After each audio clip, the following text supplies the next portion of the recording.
పిల్లల ఫీజు కట్టడానికో లేకపోతే ఆమ్, వేరే బట్టలు కొనటానికనో చక్కటి మంచి బట్టలు వేసుకెళ్తాడు కాలేజీకనో, అలాగే ఒక బండి కొనాలనో, ఇలా రకరకాలుగా ఎన్నో ఆశలతో నాన్న కూడా ముందుకెళ్తూ ఉంటాడు. నా పిల్లలకి ఎంతో కొంత నేను ఇయ్యాలి. ఎందుకంటే నా హయాంలోనే చదువుకునేటప్పుడు నేను ఎంతో బాధపడ్డాను మా నాన్న ఇవ్వలేకపోయాడు అని.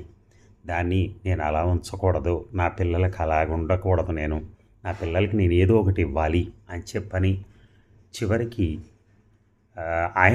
ఆయన కొనుక్కోవాలనుకున్నవి కూడా మర్చిపోతూ ఉంటాడు. ఆయన ఏవి మందులు తీసుకోవటం మర్చిపోతాడు, బట్టలు తీసుకోవటం మర్చిపోతాడు. ఆయన ఒకటో రెండో జతలతోనే కొట్టుమిట్టాడుతూ ఉంటాడు లైఫ్ అంతా.